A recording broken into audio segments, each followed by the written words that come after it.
In the early 21st century on an alternate Earth, it's discovered that 4% of the population have special abilities. The government names them powers and asks them to register their abilities to keep an eye on them. At first they're very popular in the workforce, but after the Third Industrial Revolution, all powers become poor and persecuted by the police. Soon a crime syndicate begins illegally selling an upper known as psych, which is made from the spinal fluid of traffic powers. In response, the police start using huge drones and special robots called guardians to track them down. A powered man named Connor has the ability to use electricity and uses it to do temporary construction jobs while looking for something more permanent. Soon after he gets a gig at a construction site, the police come by to make sure no powers are being used. All the workers are lined up and asked to look at the sky so the drone can scan them, allowing them to discover which workers have powers. The cops tell the powers to leave and get a permit before they discover there's a warrant for one of the guys. The police try to arrest him, so the man shoots fire at them to try to escape. At that moment the drone drops a few guardians, who immediately shoot the guy to death. Meanwhile another police squad is raiding a powered man's apartment. When a guardian brings the door down, the man uses his super strength to throw a disc at it, breaking its neck. Then the man tries to escape through the window, but Officer Park comes in and makes him stop at gunpoint. Afterward the cops search the apartment and discover a room filled with powered people, who are being drained of their spinal fluid. There are also many bags of psych, linking the case to a crime lord named Marcus. Later Connor visits his mother Mary at the grocery store she works at. Mary has a brain tumor, which sometimes causes her to lose control of her temperature powers. She accidentally destroys a sauce bottle and her boss yells at her, causing Connor to come in her defense and almost use his power. The boss immediately kicks them both out of his store. Later at home, Connor tells Mary to start chemo, but Mary reminds him they can't afford it. The next day, Connor sees a truck from Lincoln Power and his friend warns him they're part of Marcus' gang. However, Connor is desperate for money, so when the driver Garrett offers work for an electric, Connor accepts. Then he's taken to a chemical plant, where Garrett asks him to disable an electric fence. Connor first tries with a bolt cutter only to receive an electric shock, so next he uses his power to overload the fence. Then Maddie melts the lock with her fire and the group finally gets inside. They start loading chemical barrels onto the truck, but soon they're found by a guard, who tries to call for backup. With his telekinetic power, Garrett takes away the radio, causing the guard to surrender and swear he didn't see anything. Unfortunately, when the group leaves, the police still get an alert and every officer on patrol is told to look for a red van. Garrett stops the vehicle under a bridge and the group removes the red sheet covering it, so now it looks white. When a police drone finds them, it quickly dismisses them because it's the wrong color.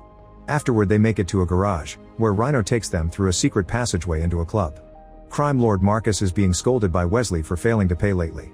When Marcus tries to explain himself, Wesley tells him to read the mind of his associate Copperhead so he can see all the ways Copperhead knows how to kill someone. Then Wesley gives Marcus a week to pay and leaves. Next Garrett introduces Connor to Marcus, who reads Connor's mind and agrees he should join their team. While Nia shows Connor around, Marcus informs Garrett that he can't pay for the chemicals because he must pay Wesley first and asks about Connor's powers, but Garrett thinks Connor still needs a little training. Marcus asks him to get him ready for their next job. Meanwhile, officers Park and Davis investigate the robbery and realize the chemicals were stolen to water down Marcus's psych. They can tell electric and fire powers were used on the door, so they'll have to look up a list of people with those abilities. The next day, Connor chooses Garrett again over a construction job. To test Connor's abilities, Garrett asks him to short a car's alarm, which he activates by slamming his fist on it. Connor concentrates and uses his powers to turn it off, then Garrett announces it's time to train. They start with a simple exercise. Connor must light a bulb. Because he lacks control, Connor breaks it, so he must keep practicing and breaking bulbs until he gets it right. As days pass, Connor is given some chores like collecting money from the dealers by using his powers to keep them away or force them to pay. He keeps practicing in his free time and eventually he manages to light multiple bulbs at the same time. When a dealer tries to defend himself with his own electrical bodyguard, Connor is capable of taking the shock with no pain and quickly shooting the guy down. Feeling confident, Connor decides to visit his mom's boss and threatens him into treating Mary better. Afterward he goes home and informs Mary that he's finally got a permanent job. Outside, Park and Davis watch Connor, including him in the list of suspects. The next day, Connor and Garrett go to a bank to gather information about the routine and the security cameras, concluding they'll have 5 minutes to pull off the heist because the police drones arrive in 7. Meanwhile, Mary goes to work and is shocked by how nicely her boss is acting towards her. Sometime later, Garrett's gang storms into the bank, knocking out all the guards before holding everyone present hostage at gunpoint. Connor immediately rushes to the vault and cuts the power so the bank can't lock it remotely. The alarm goes off while they ask an employee to open the vault manually, only to discover that most of the money is already gone. The team takes whatever is left and runs outside, where the drones are already waiting with some guardians. Connor quickly hits them with his powers and makes them crash to the ground, allowing them to escape easily. Then the gang goes to see Marcus, who isn't happy to hear they couldn't get all the money. As he and Garrett argue, Copperhead suddenly shows up and tries to shoot Marcus, only for Rhino to block the bullets with his extremely hard body. Copperhead tries shooting Nia instead, so Connor disarms her with an electric shot. Next, Copperhead attacks him with a knife and wounds his arm, thus Rhino repeatedly shoots at her until she's dead. Afterward, Connor finds Nia while she's consuming psych. She notices Connor was wounded during the fight and immediately heals it while explaining that she keeps working for Marcus because she owes him. Later, when Connor gets home, Mary asks Connor about the money he hid in his drawer, confessing she called the place Connor said he was working at, but they never heard of him there. Connor tries to explain he's chosen crime for her sake, but suddenly Mary loses control of her power and collapses. She's immediately taken to the hospital and the doctor informs Connor that her tumor is pressing her brain against the skull, but Connor can't afford the necessary operation. When Connor leaves the hospital, Park and Davis are waiting for him to take him to the station. Connor denies being involved in any crimes, so the cops remind him that Marcus is a very vicious criminal and mention they'll be burning up $4 million worth of psych soon. Park points out they can help Connor with Mary's treatment if he shares some information about Marcus, but Davis interrupts him to provoke Connor by insulting his father. Furious, Connor insists they have the wrong person and the cops have no choice but to let him go because they don't have enough evidence.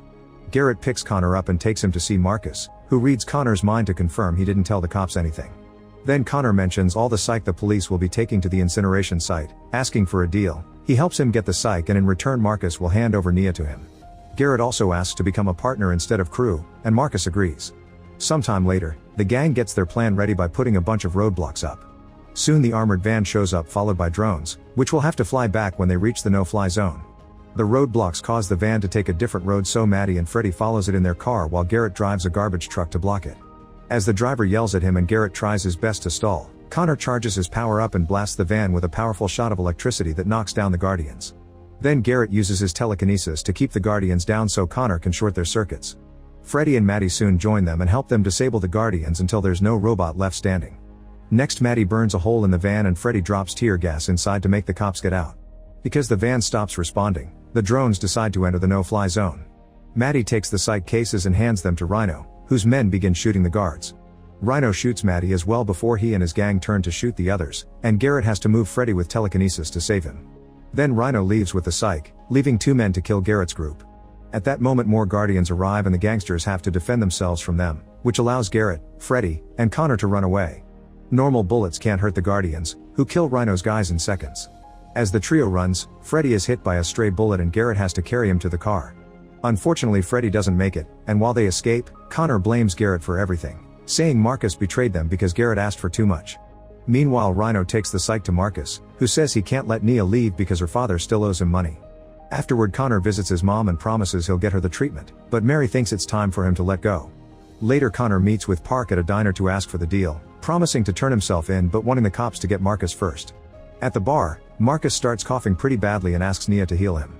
Suddenly the police shut the bar's power down and storm in to open fire on them, so Marcus escapes with Nia and Rhino through the passage that takes them to the garage. However, Garrett is waiting for them and shoots Marcus in the chest. Rhino immediately fires back only for Garrett to disarm him with his telekinesis before opening fire on him. Garrett's bullets unfortunately do nothing and Rhino starts to charge after him, so Garrett uses his power to slow him down. At that moment Connor arrives and hits Rhino with an electricity blast. Rhino grabs Connor and slams him on a table, and Connor retaliates by using as much charge as possible on him, but sadly his power isn't strong enough. Then Rhino begins strangling Connor, so Garrett uses a sharp tool to stab him in the eye, allowing Connor to finally finish him with a shot of electricity through the head. Meanwhile, Marcus threatens Nia as he asks her to heal him, but when Nia comes closer she takes his gun. Then Garrett uses his power to finally kill Marcus and take the gun from Nia, which he gives to Connor as he tells him to take what he wants. At that moment Nia reveals she has a wound matching Connor's from the other day, explaining her body absorbs the injuries she heals. If she cures Mary, she'll die of cancer instead. Connor ignores this and takes Nia to the hospital at gunpoint, but when Nia is about to heal Mary, Connor notices she's in pain and stops her. When Mary wakes up, Connor holds her hand and watches her die. Later, Park and Davis find Marcus' body in the garage. Connor gives his van to Nia so she can escape, then he turns himself over to the cops and is sent to prison. After such a mess, the government forbids any use of powers in the city. 5 years later, Tarek is in need of money to support his little sister Pavina's education. He works selling psych for Garrett and one afternoon Tarek approaches him to show he's been practicing his camouflage powers, hoping it could get him a raise. However, Garrett refuses and a gang member pushes Tarek away. Afterward, Garrett goes to see a presentation by Police Sergeant Kingston, who is showing the locals the latest K9 units. Lately people have been complaining about how aggressive Guardians are and how many powers they killed, So this is the friendly solution. The K9s will jump on a person if they see them armed, however they'll immediately back away if the person raises their hands. Pavina is also watching the presentation and her eyes glow as she looks into the robot dog. That night, Garrett sends one of his men to drop the bribe money in the usual hiding spot. Tarek follows him, and after the guy is gone, he takes the money for himself. At that moment Kingston arrives, so Tarek rushes to hide while Kingston gets furious over the missing money. Kingston makes his men search the area, so Tarek uses his powers to hide, but an officer still manages to notice the shape of his face and Tarek has to run away. At the same time, Pavina notices her brother hasn't come home yet and goes looking for him. The officers send a K9 after Tarek and a desperate chase ensues. After lots of running, Tarek hides inside an abandoned building, and when the K9 gets closer, he uses his powers to pass off as a pile of fabric. Thankfully the K9 scanner doesn't notice the difference and the robot soon goes away, allowing Tarek to escape. However, when Tarek is about to get home, the K9 finds him again. Terrified, Tarek raises his hands and the dog sits, but the cops see this through the robot's cameras and make it inject Tarek with a special poison that kills powers.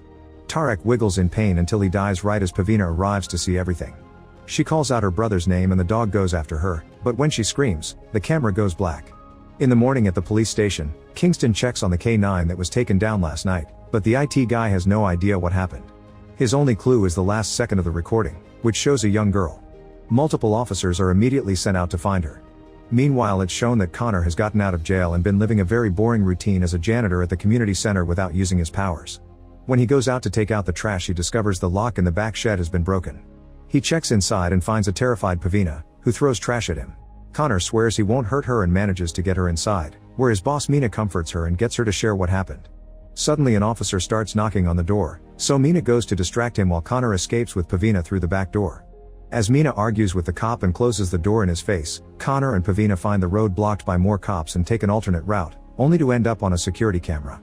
Connor takes Pavina to his apartment and they learn on the news that the cops are saying Tarek died of overdose. Pavina gets furious as she calls out the lie, causing her powers to go crazy and start affecting the television. Connor has to turn it off before something could explode. At that moment Pavina picks up radio signals and announces the cops are getting closer. Soon the officers enter the building with a K9, only to find Connor's apartment empty. He and Pavina have been hiding in another apartment, and as soon as the coast is clear, they try to run away. Unfortunately, when they make it outside, two guardians jump out of a drone and land in front of them. Connor immediately uses his electrical powers to shoot a robot down, but he hadn't done this in so long that it leaves him very weak. A voice from the drone tells them they're arrested, causing Pavina to activate her powers again and make all the drone systems fail so she can run away with Connor. Seeing no other choice, Connor meets with Garrett and asks for the favor he owes him. Connor wants a new ID, cash, and a safe place for a secret friend of his, but Garrett immediately reveals he knows everything about Pavina and what happened with the cops. He explains he has a deal with Kingston, the cops get some money from his sales, and in exchange the gang gets to operate freely. Connor is using this to keep the community safe and pay the donors properly, this way they won't be hunted down. Then Connor agrees to help with all the fake paperwork, but he also points out that Pavina must forget what she saw or the police will never leave them alone. At first Pavina refuses, but Connor explains this is their only chance to survive. Afterward the group goes to see a woman who has the power to delete people's memories. When Pavina touches her hands, the woman's eyes go black and she starts to work on Pavina's mind. At first she only deletes the memory of Tarek's death, but soon she starts moving into all other memories that involve Tarek. Pavina immediately protests because it isn't what they agreed on and Connor tries to stop the process, but the gang holds him down while it's explained that any lingering thought of Tarek could bring the others back, that's why he should be completely erased. A furious Pavina refuses to lose the memories of her beloved brother and starts fighting back against the woman's power to block her. At the same time, a gang member with flame powers tries to burn Connor, but he manages to hit the guy's arm and make him shoot at a pipe on the ceiling instead. Now there's water falling everywhere and Connor uses it as a conductor to knock the whole gang down with his electricity. Afterward Connor and Pavina go to Mina, who agrees to take them away in her car. Her license plate is found by the police drone and they get suspicious considering how she treated the cop earlier, so they send men after her. Soon Mina's car is surrounded by Garrett and his gang, and when they try to take another road, the car gets stuck in a bunch of rocks under a bridge. Connor immediately uses his electrical powers to shoot a robot down, but he hadn't done this in so long that it leaves him very weak. Nearby two guardians record everything for the cops, who want this done quickly before someone else sees another case of police brutality. Garrett has orders to shoot Pavina, but Connor puts himself between them and Garrett can't bring himself to shoot him. Time runs out and the guardians open fire, quickly killing a bunch of gang members while everyone else runs to hide. Garrett receives a bullet that wounds him severely and another shot hits Mina, who just removes the bullet with her hand because her power is thick skin. A gang member tries to save one of her friends, only to get killed as well. Then Garrett uses his power to take a mirror from the car, but the Guardians shoot it down too. Desperate, he tells Connor they have no choice but to work together to survive. Mina agrees and tells Connor and Pavina to leave while she steps out to act as a distraction, and Garrett brings up some rocks to use as a shield. Both men and Pavina run to Garrett's car and manage to escape while Mina keeps getting shot over and over until she falls. By the time Kingston arrives, Mina is still alive thanks to her thick skin, but she doesn't have long. Kingston offers her medical attention in exchange for information, but Mina responds by spitting on his face before dying. In the evening, the trio makes it to the abandoned orphanage where Garrett grew up. Connor and Pavina hold Garrett down so he can use his powers to remove the bullet from his chest. While having a snack, Connor tells Pavina that they should head to the border, but Pavina is tired of running. The next morning they're found by Davis, who explains that bringing down Kingston is impossible because he has too much power in the Force. Pavina explains she could use her ability to access the recording of all the corruption and put it on national television, she just needs one of the K9s. Davis remembers Kingston has his own robot dog at home, so the guys make a plan to reach it. A few hours later, Garrett and Connor show up at Kingston's house pretending to be union reps from the police who want to show their support to the sergeant. Kingston's wife Stephanie doesn't know anything about her husband's shady business and gladly lets them in. When Kingston arrives, Pavina watches from the car how he leaves his K9 in the garage. As soon as he makes it inside he can tell this is a trap, but he can't say anything in front of Stephanie and lets the guys interview him as if they were old friends. Meanwhile, Pavina uses her power to open the garage door and reach the dog. As soon as she touches it, the K9 activates and alerts the police IT guy, who tries to call Kingston to warn him. When his cell phone rings, Garrett subtly uses his powers to nudge a knife on the table, silently warning Kingston not to pick up the call. The technician tries the house phone next, so Stephanie goes to take the call while Connor pretends to go to the bathroom. As soon as they're left alone, Kingston reveals he also has telekinetic powers and tries to throw the knife at Garrett, who immediately blocks it. Both men push their powers against each other's, but since Kingston hadn't used them in a while, he lost practice and Garrett easily wins, making the knife drop. In the garage, Connor guides a very scared Pavina so she can concentrate on her powers and get what they need. Then Stephanie comes back and tells Kingston he has an urgent warning about his dog, so Garrett decides to leave while still playing nice. Afterward, Kingston rushes to his garage and discovers his K9 is gone, so he orders all his men to search for it. The trio leaves with the robot in the car and Pavina confirms she can see all the recordings. Garrett takes them to a safe apartment promising a computer they can use, however they find a bunch of gang members instead because Garrett has betrayed them again. Furious, Connor tries to attack Garrett, who brings him down first with his power. It turns out Garrett wants the information to control Kingston and keep having the leadership of the neighborhood and the psych business. Next, Garrett uses his power to tear off the dog's head and gives it to a gang member, telling him to guard it with his life. When Kingston and his men arrive, Garrett meets them outside and shows them the robot's body, threatening to release the information if his people aren't left alone. However, Kingston responds by stabbing Garrett and cuffing him before sending his men and another K9 into the building. In the apartment, the group notices that reporters are already arriving in the area and Pavina points out they can still pull off her plan, so Connor convinces the guy to give him the robot head. At that moment a K9 unlocks the door and the cops burst in, so Connor tries shooting electricity at them, but unfortunately their shields have been modified to absorb it. The officers immediately open fire, so Connor runs away with Pavina while the gang members fight back with a variety of powers, including telekinesis and flames that create a fiery barrier between them and the cops. Sadly, the K9 quickly puts the fire out and the cops attack again, causing a fierce fight to ensue. Thanks to their powers and excellent teamwork, they manage to bring down the cops one by one. However, when a man with super strength tries to attack Kingston, he stops him with his own power and shoots him in the head. Meanwhile, Connor and Pavina make it to the corridor, where they're approached by a K9. Connor keeps shooting electricity at it, but it isn't enough to stop it, and the robot tackles him to the ground to try to inject him with the poison. A desperate Connor unleashes all his power to hit the dog, causing the power to go out as well. When the emergency lights activate, Connor sees the K9 is frozen and thinks he's won, however the robot suddenly moves and starts injecting him. As the poison slowly goes into Connor's body, Pavina comes over and concentrates until she can take control of the robot, making it stop. Connor doesn't die, but he's weak by the little poison he's received. At that moment the IT guy appears in the elevator with another K9, so Pavina sends the first one out to fight, easily destroying the new arrival in a quick move. Terrified, the cop opens fire, but bullets do nothing and the K9 tackles him to the floor, cutting his fingers to disarm him. When Connor finally stands up, he discovers a stray bullet has hit Pavina and she's heavily bleeding. While more cops enter the apartment and manage to overpower the gang members, Connor picks up Pavina and takes her outside, but he's too weak to keep going and puts the girl down on the ground. At that moment they see the reporters nearby and Connor asks them to come closer. The police try to send another K9 after him, however Garrett uses his telekinesis to fold it into a useless metal ball. Suddenly Davis finally arrives and makes all the cops step back, allowing the reporters to reach the duo. With her last energy, Pavina touches both the robot head and the camera to transmit Kingston's corruption to the whole country. At home, Stephanie is devastated to see the truth about her husband. Kingston comes out of the building and tries to shoot Pavina, however Garrett controls his hand and keeps him at gunpoint, giving Davis time to approach Kingston and arrest him. With their goal achieved, Connor and Pavina pass out. 3 months later, Kingston is being investigated and the reporters start to follow the trail of corruption into higher positions. Garrett is in jail and watches the news with satisfaction. Connor returns to his janitor job and opens the youth center for all the children in the neighborhood, including a recovered Pavina who thanks him for everything. Make sure to subscribe and turn on notifications so you can watch more videos like this. Thanks for watching.